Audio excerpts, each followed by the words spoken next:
So, sa beginning, kung hindi sila ganahan, sila balik-balik lang. No? Until such time na mabaliktad na ilang pananaw sa mo, grabe, matikamutan ng bataag yun. Tama, tama. Okay? Yes. Thank you. Thank you so much. So, apoy ano-ano, idungan na to. Salamat kayo sa lamig nga binignit, no?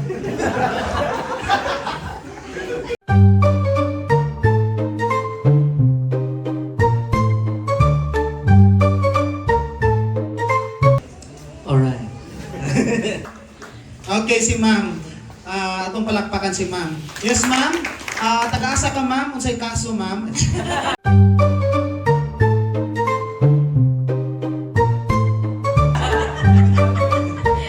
Second tahan na. Para sa ko, long engagement or relationship is dangerous. Yes. Kaya mobalik yapon tana sa premarital sex. So kana, mas maayo.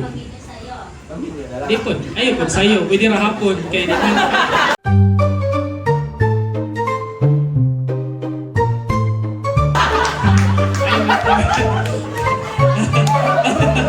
Ay ra hapon. Kaya di makanto si Igan.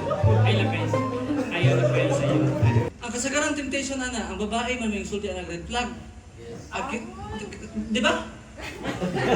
Relax ang pasalan. Basta dili sa'yo.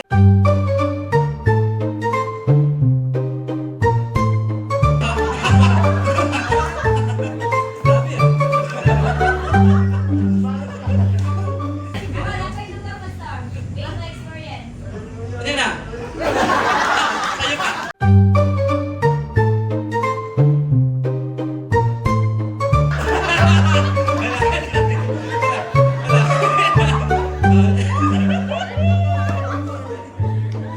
Pero sa kung observe sa kami yun, lisod, kay selfish ta kasagaran.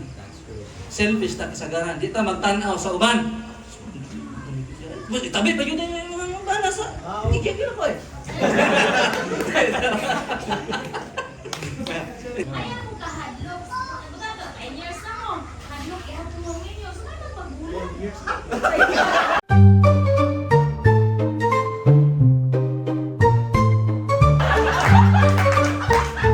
Kung makaingon ka nga magbulag mo, kay para makafocus ka sa ministry, it means your relationship is not glorifying God. No? Kay, why are you having that thinking? So, ibig sabihin, wala ninyo gina-honor si God sa inyong relationship. So, angay ra nga magbulag mo. But you need to have a mutual understanding about it. Ha? So, kung dili maka-honor sa Ginoo ang inyong relasyon, pagbulag mo. Pila ko ang minutes nila? 1 minute. 59 seconds. So ang question is, pressure sa parents. I-pray lang nimo nga, di na ka-pressure sa imong parents.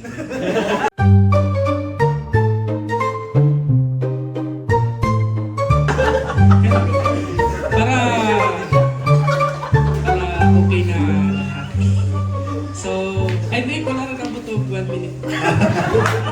Pero dito mo ingon nga, sana pa na. Joke lang. Kuan ba, maka-affect ba na siya sa salvation po? Wala akong... Salvation sa imong parent. Yes. Maka-affect ba siya sa ilang kaluwasan? Sige, pili ka makalingkod na. Bago na to na siya, next na lang podcast.